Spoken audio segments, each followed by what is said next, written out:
ये वो साहब है जिन्होंने इंजीनियर मोहम्मद अली मिर्ज़ा पे एफआईआर दर्ज करवाई है। तो आपने जो एफआईआर दर्ज करवाई ये आपने अपने मतलब कि आपको खुद ये एहसास हुआ कि ये करवानी चाहिए, या पीर साहब ने जब ये फतवा दिया उसके बाद एहसास हुआ, या आपको कहा गया? तो सूफियाए इस्लाम से लेकर ज़ाती जलालत तक हर बंदे को इस्लाम को चारों तरफ से इस बंदे ने नोचा है और चारों तरफ से इस बंदे ने जनाब इस्लाम को नुकसान पहुँचाने की कोशिश की। और सबसे पहले तो इसने इसमें जलालत के बारे में गुस्ताखी की। इसने कहा जी कि अल्लाह मोमल जुमला है। मोमल वो होता है जिसकी हकीकत ना हो। नबी पाक सल्लल्लाहु अलैहि वसल्लम की शान अक़दस में आज की यहूद ने कहा ये कल का छोकरा आके हमें दीन सिखाएगा। हालांकि सबसे पहले तो हमारा ये चैलेंज है कि यहूद ने कोई नहीं कहा। तो मैंने ये वीडियोस वगैरह देखी, मैंने ही देखी, मैं आपको हल्फन ये बात कहने को तैयार, किबला तक पहुंचाई, मैंने किबला तक पहुंचाई। मैंने अपनी जमात को बताया कि यार ये क्या हो रहा है। कोई कॉल्स आई, कोई प्रेशर आया कि भाई ये क्या कर दिया? बहुत सी थ्रेड्स आए, बहुत सी कॉलें आई। कल अमेरिका से कॉल आई, उसने कहा जी हमने आपके सर की कीमत 15 लाख लगा दी है। अब कराची से कोई हमने शूटर जाहिर किए हैं हमको। अस्सलाम वालेकुम नाजरीन, मैं हूं आपका मेज़बान अली हमजा और आप देख रहे हैं मेरा यूट्यूब चैनल।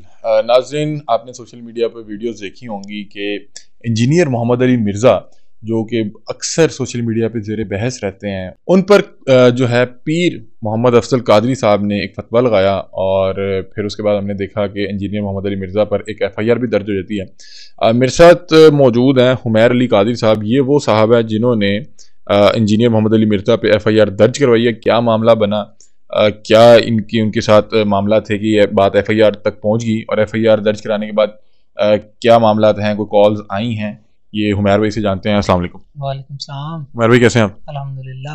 हुमैर भाई सबसे पहले ये बताएं कि इंजीनियर साहब पे आपने एफआईआर दर्ज करा दी, क्या मामला हुआ? देखिए इंजीनियर साहब, जिस तरह आपने कहा कि वो ज़ेरे बहस रहते हैं, वो तनकीद की वजह से ज़ेरे बहस रहते हैं। तो तमाम मकातबा फ़िक्र जो हैं वो उन पर तनकीद करते हैं। ना सिर्फ तनकीद करते हैं बल्कि उनकी मज़म्मत करते हैं। और अब तमाम मकातबा फ़िक्र हमारे साथ राब्ते में ऑन बोर्ड हैं। वो ये चाहते हैं कि हम इसकी जो है ये जो फितना है इसकी सरकोबी के लिए तमाम तरह ज़रूरी इक़दामात करें। उसमें से इब्तदान पहला कदम ये था कि इसके खिलाफ एफआईआर करवाई जाए। क्या वजह बनी? एफआईआर आपने दर्ज तो करवाई है, आपको इनसे क्या मतलब कि आप किस चीज़ पे नाला थे इनसे? देखिए वैसे तो सोशल मीडिया पर अगर आप देखें तो सूफियाए इस्लाम से लेकर ज़ाती जलालत तक हर बंदे को इस्लाम को चारों तरफ से इस बंदे ने नोचा है और चारों तरफ से इस बंदे ने जनाब इस्लाम को नुकसान पहुँचाने की कोशिश की। और इस्लाम के खिलाफ इसने अपने जो नफ़रत अकीज़ इसकी ज़ुबान है और इसका जो खबासत है अंदर की, वो इसने इस्लाम के खिलाफ निकाली। इब्तदान फिर हमने इसमें ये कहा कि हम फ़ुरू को छोड़कर असूल दीन पर इसके खिलाफ एफआईआर कटवाएंगे, जो कि इस्लाम के अंदर दीन इस्लाम के अंदर उसूल की हैसियत रखते हैं, जिसके जो कि क्राइटेरिया है किसी भी बंदे का मुसलमान या गैर मुस्लिम होने का।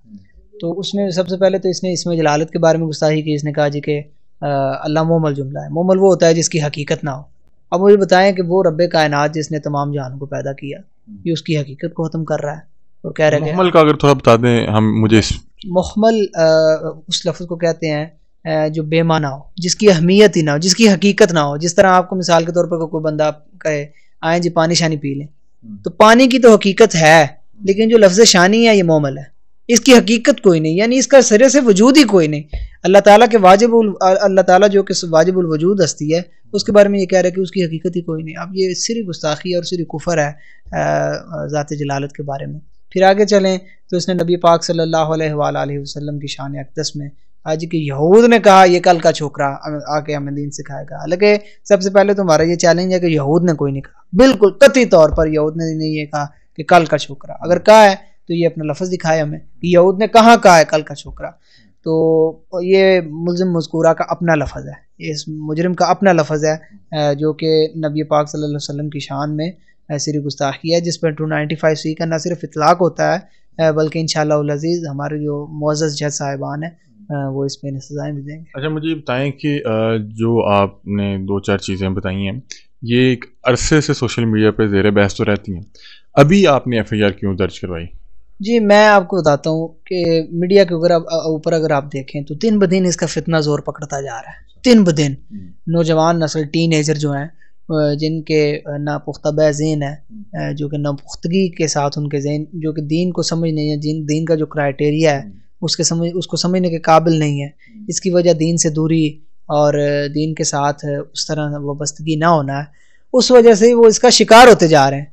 और फिर ये बंदा इस्लाम के खिलाफ दिन ब दिन अपनी नफरत अंगेज जो बातें हैं उनमें इजाफा करता जा रहा है, यानी इसकी रस्सी खुलती जा रही है। ये बंदा इसमें जलाले से पहले औलियाए इकराम से शुरू हुआ, अब नबी पाक तक आ गया है, और अब आगे इसने दिन ब दिन अपनी जो ज़ुबान दराजी है उसको वसी करना शुरू कर दिया।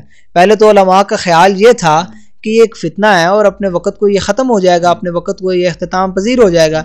लेकिन जब ये देखा गया कि ये बंदा तो जो है ना किसी के पास बैठता है, ना किसी आलिम दीन के सामने बात करने को तैयार है, ना ये और मामलात इस तरह करने को तैयार है, और ये बंदा जनाब दिन ब दिन इस्लाम को हर तरफ से नोचता जा रहा है, फिर उलमाए इकराम ने ये फैसला किया कि इसके खिलाफ भरपूर हमें एक्शन लेना चाहिए। फिर हमारी एक जमात है आलमी तंजीम अहले सुन्नत, उनका पूरा एक बोर्ड बैठा, फिर हमारे ये मामला तय हुए, फिर हमने ये FIR कटवाई। आप क्या करते हैं? स्टूडेंट हैं? अगर पढ़ते हैं तो क्या पढ़ते हैं? क्या आपकी तलीमी क्या बैकग्राउंड? पहले तो मैं FSC मेडिकल का स्टूडेंट था, फिर किबला पीर मोहम्मद अफजल कादरी साहब मेरे शेख भी हैं, मुर्शद भी हैं, मेरे उस्ताद भी हैं, मुझे किताबें पढ़ाते हैं, दरस निज़ामी पढ़ा रहे हैं मुझे। उनके हुक्म के साथ मैं दरस निज़ामी की तरफ आ गया, जो कि इस्लाम का स्पेसिफिक निसाब जो होता है उसे पढ़ने के लिए जो एक कोर्स होता है उसे दरस निज़ामी कहते हैं। उसमें बाकायदा मैंने दाखिला लिया जामिया कादरिया आलमिया के अंदर, तो उसमें मैं आमादोम जो है वो मैं पास आउट कर चुका हूँ अब अल्हम्दुलिल्लाह। इसको भी थोड़ा सा बता दीजिएगा कि कितने दर्जे होते हैं और आप कौन से दर्जे? दरस निज़ामी के 8 मदारिज होते हैं, दर्जे होते हैं, उनमें से मैं अब तीसरे दर्जे में अल्हम्दुलिल्लाह। अभी आप तीसरे दर्जे में, ठीक है। तो आपने जो FIR दर्ज करवाई, ये आपने अपने मतलब कि आपको खुद ये एहसास हुआ कि ये करवानी चाहिए, या पीर साहब ने जब ये फतवा दिया उसके बाद एहसास हुआ, या आपको कहा गया? मैंने बताया कि चूँकि मैं जनरल सेक्रेटरी भी हूँ आलमी तंजीम अहले सुन्नत का, तो उस हवाले से हमारी जमात भी बैठी, और ये जो मीडिया की बात है, किबला पीर साहब तो इसे कुछ दिन पहले तक जानते भी नहीं थे।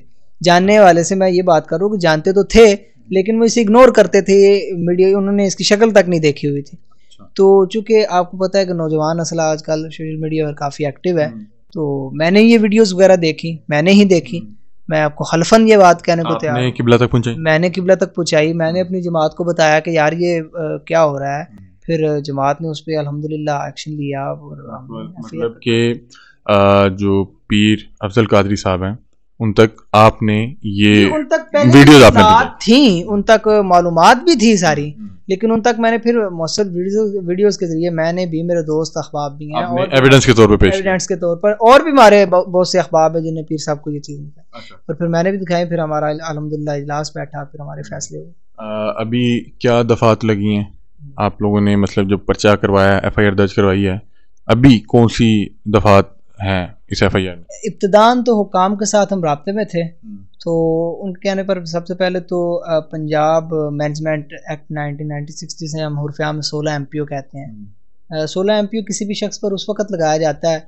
जब वो शख्स माशरे के लिए बदअमनी का बायस बने, वो पॉलिटिकल तौर पर बने, या वो रिलीजियस तौर पर बने, या किसी भी हवाले से उसके बयानात की वजह से इश्तियाल पैदा हो, तो उस पर 16 MPO लगती है।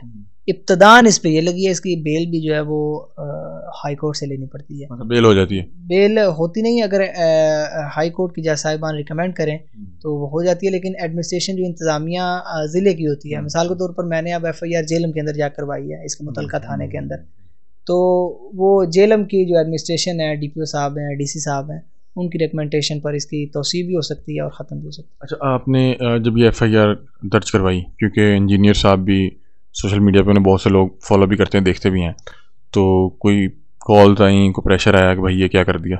बहुत सी थ्रेड्स आए, बहुत सी कॉलें आई। कल अमेरिका से कॉल आई, उसने कहा जी हमने आपके सर की कीमत 15 लाख लगा दी है, अब कराची से कोई हमने शूटर जाहिर किए हैं आपको मारने के लिए। तो ये मैं आपको गुजारिश करता चलूँ कि नबी पाक सल्लल्लाहु अलैहि वसल्लम की हदीस पाक है, आपने फरमाया कि कोई बंदा उस वक्त तक कामिल मुस्लिम ही नहीं हो सकता, मुसलमान ही नहीं बन सकता। आपने क्राइटेरिया तय कर दिया, आपने कहा कि कोई बंदा उस वक्त तक मुसलमान ही नहीं हो सकता जब तक मैं उसे अपनी जान से ज़्यादा प्यारा ना हो जाऊँ।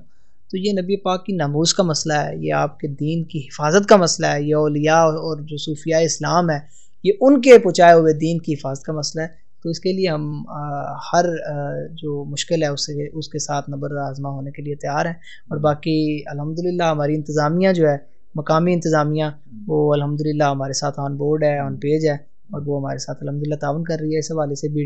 डिस्ट्रिक्ट पुलिस ऑफिसर गुजरात अल्हम्दुलिल्लाह बड़े अच्छे ऑफिसर हैं, हमारे साथ मुकम्मल राब्ते में है इस हवाले से। बहुत शुक्रिया जी। तो नाज़रीन, हुमैर अली कादरी साहब हमारे साथ मौजूद थे।